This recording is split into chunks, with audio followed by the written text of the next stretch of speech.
Supreme Court of India Mariam Fasihuddin in another versus State by Adugodi Police Station in another decided on January 22, 2024 INSC 49 facts of the case. The appellant number 1, wife, and respondent number 2, husband, got married in Bengaluru on 2 August 2007.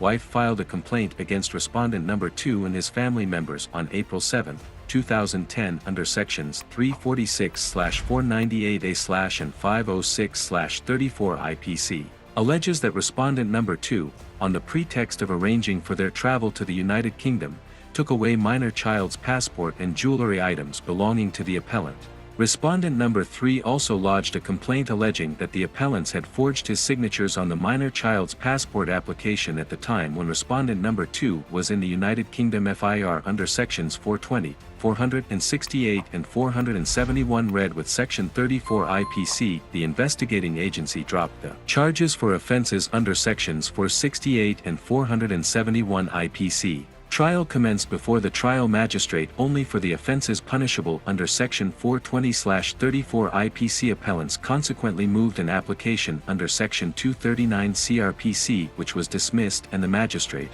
however, allowed respondent number 2 application under section 173(8) CRPC for further investigation. The investigating agency filed a supplementary charge sheet against the appellants, adding offences under sections 468, 471, 420, 120B and 201/34 IPC in Section 12B of the Passports Act, 1967. Magistrate declined to discharge the appellants. High Court dismissed the criminal revision.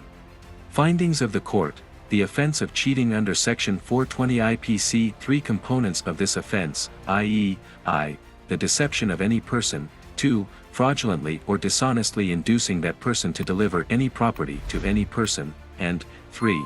mens rea or dishonest intention of the accused at the time of making the inducement.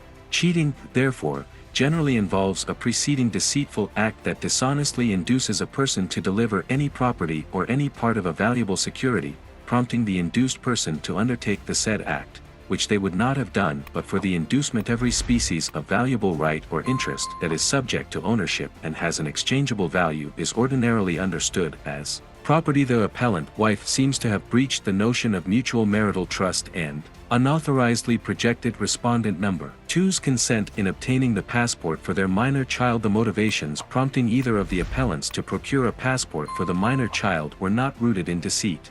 Furthermore, the grant of passport to the minor child did not confer any benefit upon the appellant wife, nor did it result in any loss or damage to respondent number 2, since the gain by the minor child is not at the cost of any loss, damage or injury to respondent number 2. Both the fundamental elements of deceit and damage or injury requisite for constituting the offense of cheating are conspicuously absent in this factual scenario. The offense of forgery under sections 468 and 471 IPC. 2 primary components that need to be fulfilled in order to establish the offense of forgery, namely, I. that the accused has fabricated an instrument, and 2. it was done with the intention that the forged document would be used for the purpose of cheating. Simply put, the offense of forgery requires the preparation of a false document with the dishonest intention of causing damage or injury. The offenses of forgery and cheating intersect and converge, as the act of forgery is committed with the intent to deceive or cheat an individual. First element, i.e., the preparation of a false document.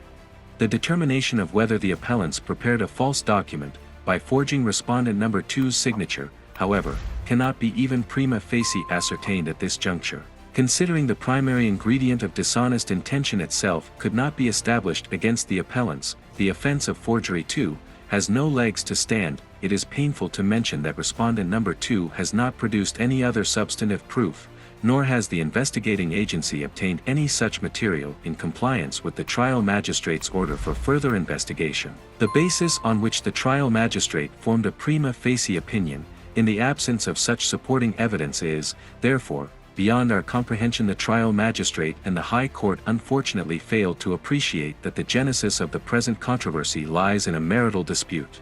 Respondent number 2 is alleged to have abandoned the appellant wife and the minor child, even during the period when the appellant Wife was temporarily residing with him in London comprehension. Thus, the continuation of the criminal proceedings against the appellants is nothing but an abuse of the process of law. The appeal is allowed. All the proceedings are hereby quashed.